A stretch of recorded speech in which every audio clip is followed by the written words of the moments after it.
এই এই আমি কিন্তু বারবার বারবার তোমাকে সাবধান করে দিচ্ছি, সাবধানে হাঁটো, একেবারে মেপে মেপে পা ফেলো, এই শিবলিঙ্গের যেন কোনো ক্ষতি না হয়। হ্যাঁ, সে আর বলতে আমার ক্ষতি হয় হোক, কিন্তু তোমার শিবলিঙ্গের কোনো ক্ষতি আমি হতে দেব না। সে তুমি যত যাই বলো, তীর্থযাত্রা করতে গিয়ে এই যে শিবলিঙ্গ লাভ করেছি, তাকে আমি ঘরের পাশে স্থাপন করবই করবো। হ্যাঁ, বছর বছর শিব পুজো করে তো আমাকে পেয়েছো গিন্নি, তারপরেও আবার তোমায় শিব পুজো করতে হবে। আবার আবার তুমি আমার মাথাটা গরম করছো। আর সেটা আর নতুন করে করার কি আছে গিন্নি, সে তো এমনিতেই গরম হয়ে আছে। ওই গরমটাই তো দেখলে, এদিকে খেতে পড়তে উঠতে বসতে সেই আমি তো তোমার ভরসা গো। তাতেই তো আমাকে ফর্সা করে দিলে গিন্নি। এই আমি ছিলাম বলে তুমি বেঁচে গেলে, তুমি তো ভোলা মহেশ্বরের মতো ভুঁড়িটাই পেয়েছো গো। পার্বতীর জন্য দক্ষ যজ্ঞ করা কি তোমার কম্য? তবে এটাও কান খুলে শুনে রাখো, তুমি যদি ঘরে ফিরে আমার শিবলিঙ্গের প্রাণ প্রতিষ্ঠার ব্যবস্থা না করো, তবে আমি দক্ষ যজ্ঞ শুরু করে দেবো। হ্যাঁ, সেটা আমি এখন থেকে টের পাচ্ছি।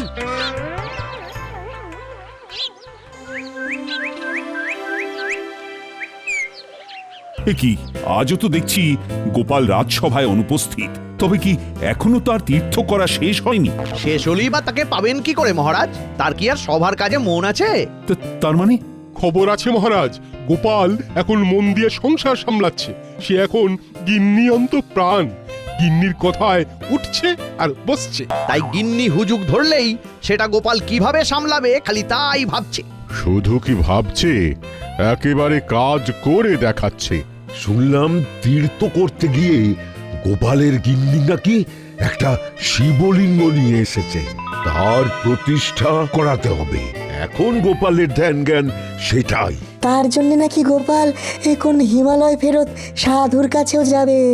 সে যাচ্ছে যাক, কিন্তু এইদিকে গোপালের দেখা দেখি পণ্ডিতও যে তীর্থযাত্রায় বেরিয়ে গেল। এটা তো ভালো কথা মহারাজ, কিন্তু আমি ভাবছি অন্য কথা। তবে সবকিছু ছেড়ে গোপাল হঠাৎ শিবলিঙ্গ নিয়ে পড়লো কেন? তবে কি ওর অন্য কোনো মাহাত্ম্য আছে? এই তো এখানেই তো সেই সাধু বাবার ডেরা বানিয়েছেন শুনলাম। সবই মহাদেবের কৃপা। এমনি এমনি কি আর হিমালয় ফেরত সাধু বাবা আমাদের দর্শন দেওয়ার জন্য এই বয়সে আছে না? তাই বুঝি। তাহলে দেখি বাবার কৃপায় আর কি কি শুভ কাজ হয় এবার। হবে হবে, সব শুভ হবে। সামনেই শিবরাত্রি, শুভ তো হতেই হবে। তবে কি ভালো কোনো যোগ আছে সাধু বাবা? হ্যাঁ, আছে তো বটেই। হিন্দু শাস্ত্র মতে এই দিনেই শিব আর পার্বতী বিবাহ বন্ধনে আবদ্ধ হয়েছিলেন। তাই এই পুণ্যতিথি পালন করলে সমস্ত পাপ থেকে নিষ্কৃতি পাওয়া যাবে। ব্যাস, আর কিছু না? সংসারে শান্তি ফিরবে আর মোক্ষ লাভ হবে। বল বল, আর কি চাস? আবার কি চাইবো সাধু বাবা, এটাই তো হয়ে বেশি। তাহলে বাবা ওই শিবরাত্রির দিনেই আমাদের শিবলিঙ্গের প্রাণ প্রতিষ্ঠা হবে। আর সেই শুভ কাজটা মানে প্রাণ প্রতিষ্ঠার ব্যাপারটা আপনিই সামলে দেবেন। বেশ, তাই হবে রে বেটা। জয় জয় মহাদেবের জয়। এদিকে তো ভালোই তেলপাট চলছে রে ঘটা। আমাদের চটপট খবরটা যথাস্থানে পৌঁছে দিতে হবে।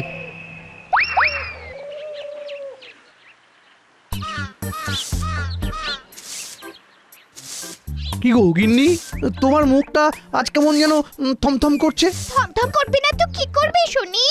এমন লোককে নিয়ে কি আর সংসার করা যায়? আমি আবার কি করলাম? বলি সংসারে তো তোমার মন নেই, তা মনটা থাকে কোথায়? এই মরেছে মনটাকে কোথায় কার কাছে রেখে এলাম? কই না তো, রাখিনি তো। রাখুনি নয় বলো ভাবনি। আমার শখ আহ্লাদ নিয়ে মোটেই তুমি ভাবো না।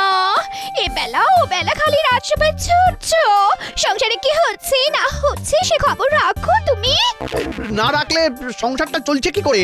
তবে তুমিও শুনে রাখো গিন্নি, সারাদিন কানের কাছে এরকম ভো ভো করলে আমিও পালিয়ে পালিয়ে বেড়াবো। হ্যাঁ, একেই বলে কপাল।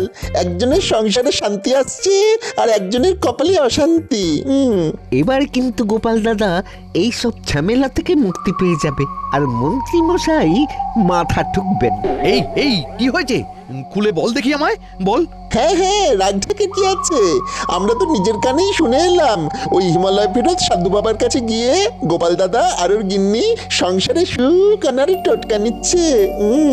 শিব পুজোর নির্ঘণ্ট জেনে এসেছে।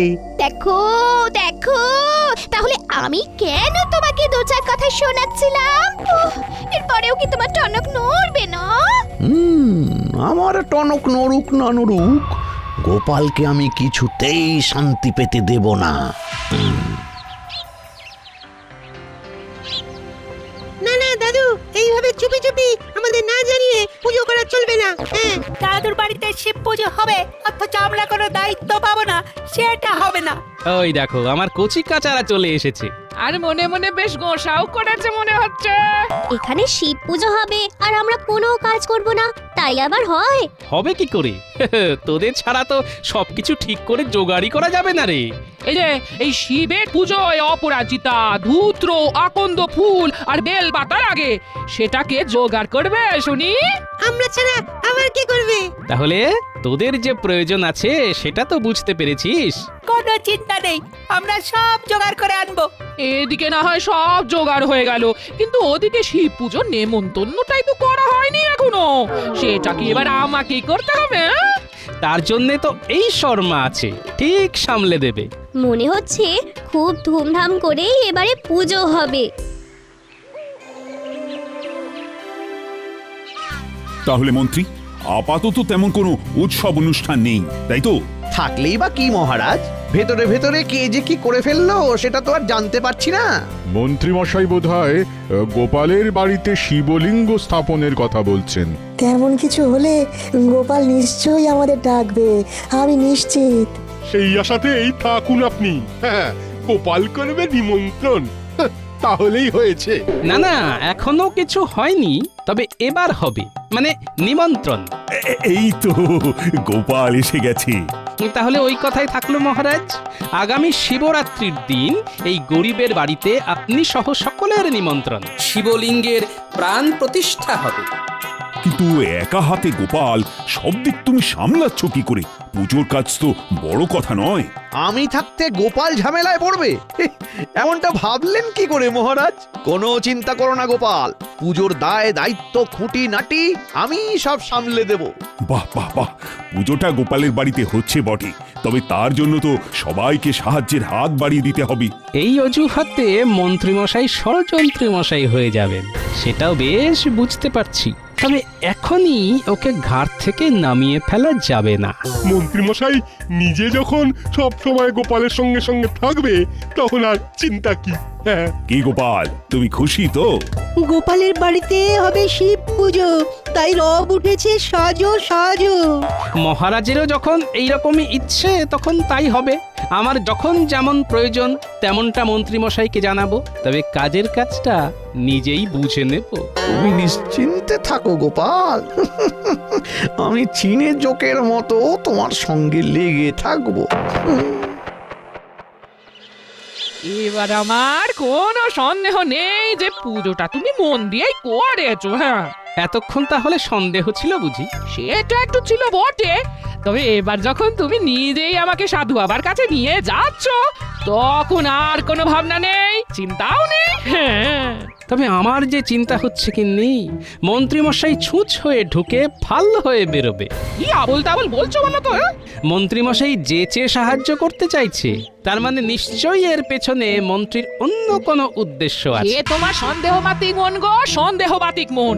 তাই মন্ত্রী মশাই সাহায্য করতে চাইলেও সন্দেহ করছো গো। সেই সন্দেহ তোমার দূর হয়ে যাবে গিন্নি, একটু সবুর করো।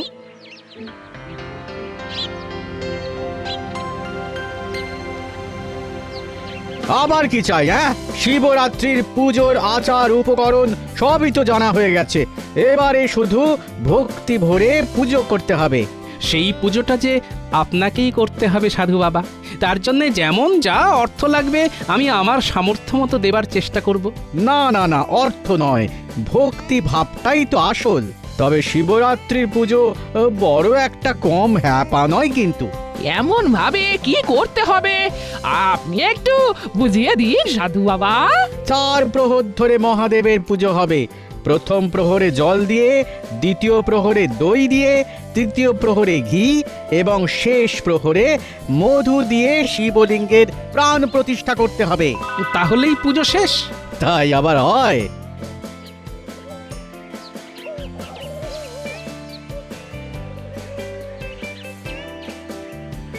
এত কিছু কি আমরা সামলাতে পারবো বাবা? এতেই ঘাবড়ে গেলে হবে? শুদ্ধ মনে সব কিছু ঠিকঠাক পালন না করলে কিন্তু পুণ্যের বদলে পাপটাই গায়ে লাগবে, সেটা যেন খেয়াল থাকে। হ্যাঁ, যা ভেবেছি তাই। শিব পুজো শুরু হওয়ার আগেই মন্ত্রীমশাই চমকাতে শুরু করেছে।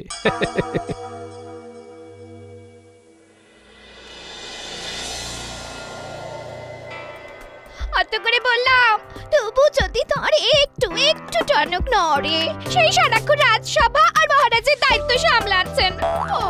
সবটাই সামলাতে হবে গিন্নি, সবটাই সামলাতে হবে। শুধু ঘরে নয়, বাইরেরটাও তো সামলাতে হবে। কি আর সামলাচ্ছ? যদি সামলাতেই পারো তবে আমাকে তীর্থযাত্রায় নিয়ে চলো তো দেখি। চলো চলো। এই সেরেছে, তোমার মাথায় আবার এই তীর্থযাত্রা যাওয়ার ভূত চাপলো কেন? কেন চাপবে না? কেন কেন? গোপালের গিন্নি যদি শিবলিঙ্গ নিয়ে এসে সেটা প্রতিষ্ঠা করে সংসারে সুখ শান্তি আনতে পারে, তাহলে আমিও পারবো। আহা, ওহো, আরে ব্যাপারটাও তো সহজ নয়। ভাবে ভাবে যা বুঝলাম, সাধু বাবা গোপালকে এমন ফিরিস্তি দিয়েছে যে পুজো করা গোপালের মাথায় ওঠার জোগাড়। বলো কি? হ্যাঁ, গোপাল যদি সবকিছু ঠিক করে করেও ফেলে, তবে সেটা কি করে ভেস্তে দিতে হয় সেটা আমার জানা আছে। শুধু তাই নয়, চাইলে ঘোলা জলে কি করে মাছ ধরতে হয় সেটাও নিশ্চয়ই তোমার মনে ভাজা হয়ে গেছে। সে আর বলতে, তুমি আমাকে ঠিকঠাক চিনেছো গিন্নি। গোপালকে যে কি প্যাচে ফেলবো সে আমার মনে মনেই আছে।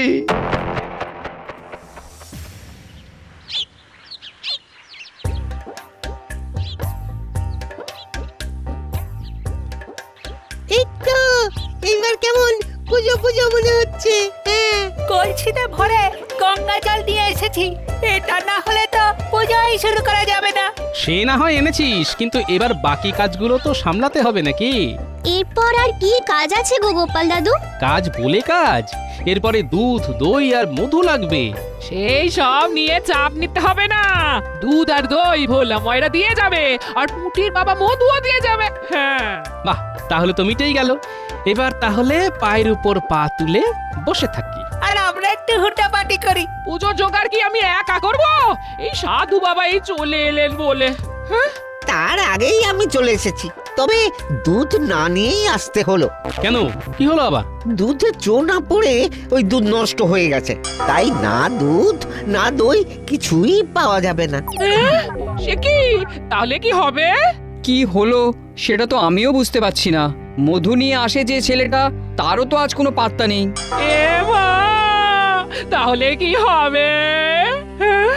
আহা, এখনই অত হায় হায় না করে কিভাবে কি করা যায় সেটার উপায় ওই সাধু বাবাকে জিজ্ঞাসা করেই বের করতে হবে। তাহলে তুমি আবার ওই সাধু বাবার ডেরায় যাবে এখন? না গিয়ে আর উপায় কি? তাই বেলা গড়াবার আগে নড়াচড়া যা করার করে নি, বুঝলি? তাহলে আমরাও যাব তোমার সঙ্গে। বেশ তো, চল না। দল বেঁধে গেলে কি ফল হয় দেখি।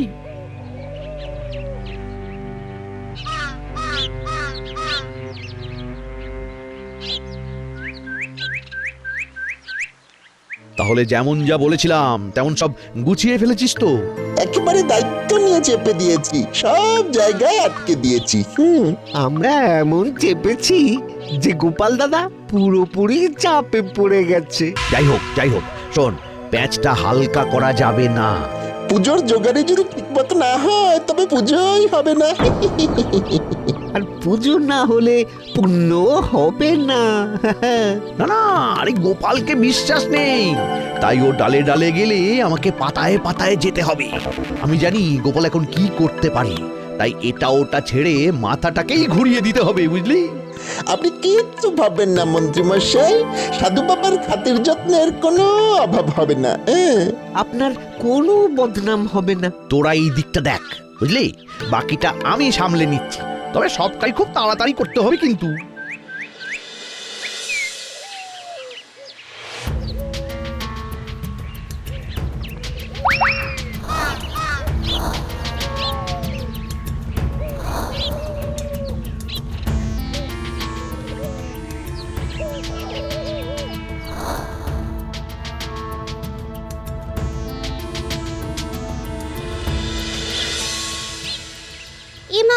এদিকে তো বন্ধ।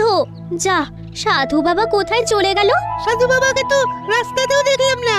যা ভাবছিলাম ঠিক তাই। প্রথমে দুধ, দই, মধুর যোগান বন্ধ হলো, তারপরে আবার সাধু বাবাও গায়েব হলেন। সবটাই কি আর এমনি এমনি? পুজো যাতে সুষ্ঠুভাবে না হয়, তাই যা যা হওয়ার তাই হলো। এবার তাহলে পুজো করবে কে? কি দিয়েই বা পুজো হবে? সব ব্যাপারেই বাধা পড়ছে কেন? না না, ব্যাপারটা এবার একটু তলিয়ে দেখতে হবে। তাহলে তো মুশকিল হয়ে গেল। কোনো মুশকিল নেই, সব মুশকিলের মুশকিল আসান এই সমাধানানন্দ আছে তো। ইনি আবার কিনি? হ্যাঁ, কেমন যেন চিনি চিনি মনে হচ্ছে। পুজো করা নিয়ে ঘাবড়াস না বেটা, ওটা আমি সামলে দেব। সাধু বাবার খেল কেমন জমে সেটা দেখার জন্যে সাধু বাবাকে ময়দানে নিয়ে গিয়েই ফেলতে হবে। গোপাল দাদু, আবার তো সাধু বাবা হাজির হয়ে গেল।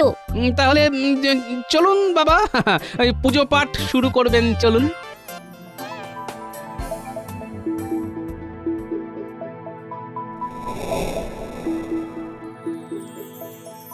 হয়েছে গিন্নি, হয়েছে। ব্যবস্থা একখানা ঠিক হয়েছে। বলি, সাধু বাবাকে নিয়ে এসেছো তাহলে? কিন্তু ইনি কে? আমি আর নিজের পরিচয় কি করে দিই মা? আমি বলে দিচ্ছি বাবা, ইনি হলেন শ্রী শ্রী স্বামী সমাধানানন্দ মহারাজ। সেই সাধু বাবা হিমালয়ে ফিরে যাওয়ার আগে ধরে নাও এনাকেই পুজোর দায়িত্ব দিয়ে গেছেন। আমি ঠিক বললাম তো বাবা? বিলক্ষণ বিলক্ষণ বিলক্ষণ। তাহলে এবার পুজোর জোগাড় বুঝে নিতে হবে আমায়। গঙ্গা জলে শুদ্ধ করে দুধ, দই, মধু ইত্যাদি উপকরণ সব গুছিয়ে নি। কই সেসব কোথায়? হ্যাঁ, সেই সব তো কিছুই নেই বাবা। সে কি? তাহলে তো পুজো প্রক্রিয়ায় ব্যাঘাত ঘটবে। মনে হচ্ছে মন্ত্রীমশাইকে কোনো দায়িত্বই দেয়নি। তার ওপর দায়িত্ব দিলে অন্তত এমন অনাচার হতো না। এই মুহূর্তে যখন ফুল আর গঙ্গা জল ছাড়া আর কিছুই নেই, তখন সাধু বাবা দেখুন না, যদি মূল্য ধরে দিই তাহলে কি সবটা সামলে দিতে পারবেন না? এই তো এইবার গোপাল পথে এসেছে। এই তালে ওকে চাপ দিয়ে কিছু কামিয়ে নেওয়া যাবে। উপায় যখন নেই, তাহলে ওই মূল্য ধরেই করে দিতে হবে, এই আর কি। সাধু বাবা যে আগাগোড়াই ভণ্ড, সেটা তো অর্থের প্রতি ওর লোভ দেখেই মালুম হয়ে গেল। তবু আর একবার বাজিয়ে দেখি সবার সামনে। কি হলো? পুজো কি আদৌ করা যাবে? যাবে না কেন? আলবাত যাবে। সাধু বাবা যখন আছেন তখন সমাধানও আছে। পুজো শুরু হোক তাহলে। হ্যাঁ হ্যাঁ, সাধু বাবা, আপনি তাহলে ওই আচমনের মন্ত্রটা একটু শুনিয়ে দিন, ওটা দিয়েই শুরু হয়ে যাক। আচমনের মন্ত্র? এই না মানে কিসের মন্ত্র? মন্ত্র আবার কেন? মন্ত্র মানে তো মন তোর। তোর মনে মনে যা আছে তাই ঠাকুরকে বল, তাহলে ঠাকুর খুশি হবে, বুঝলি? এইসব হাবি যাবি বলে আপনি পার পেয়ে যাবেন ভেবেছেন বটে, তবে সে হবার কিছু আছে? মানে মানে আপনি ধরা পড়ে গেছেন মন্ত্রী মশাই। এ কি, আপনি সাধু নন? তার মানে মন্ত্রী, তুমি সাধুর ভেগ ধরে সব গোলমাল পাকানোর মতলব ইতেছিলে? না মানে আমি তো মানেটা আমি পরিষ্কার করে দিচ্ছি মন্ত্রী মশাই। পুজোর সামগ্রী জোগাড় করতে গিয়ে যখন সবাইকে হাত তুলে দিতে দেখলাম, তখনই আমার সন্দেহ হয়েছিল। তারপরে যখন দেখলাম সাধু বাবার গলায় হার, তখন আর বুঝতে বাকি থাকলো না যে সাধু বাবা নকল। এবার কি যে হবে? গোপালকে আমি মন্ত্রীর ওপর ভরসা করতে বলেছিলাম, কিন্তু এখন তো দেখছি মন্ত্রী গোপালকে একেবারে ভরসা করে দেওয়ার চেষ্টা করছিল। কিন্তু এবার আবার শিবরাত্রির ব্রত পালনে কি হবে? ঝামেলা পাকানোর পান্ডাকে যখন ধরা গেছে, তখন তাকে ঘা কতক ডান্ডা কষালেই সমাধান পাওয়া যাবে। সামগ্রী মন্ত্রীকেই জোগাড় করতে হবে। আর পুজো কিভাবে কাকে ডেকে হবে সেটাও মন্ত্রীমশাইয়ের ওপরেই ছেড়ে দিন মহারাজ, কারণ আমার স্থির বিশ্বাস সাধু বাবা কোথাও যাননি, ওকে মন্ত্রীমশাই কোথাও লুকিয়ে রেখেছেন। রক্ষে করুন মহারাজ, আমি সব বলছি। সাধু বাবা কোথাও যাননি, বটার ঘটার হেফাজতে আছে। আমি তাকে এনে সব ব্যবস্থা করে ফেলছি মহারাজ। আপনি শুধু এবারের মতো আমাকে ছেড়ে দিন মহারাজ, আমাকে ছেড়ে দিন। মহারাজ আর আপনাকে ধরলো কোথায় যে ছেড়ে দেবে মন্ত্রীমশাই? ভালোই ভালোই পুজোটা মিটতে দাও একবার, তারপর তোমায় বোঝাবো কত ধানে কত চাল। আমি গেলাম মহারাজ।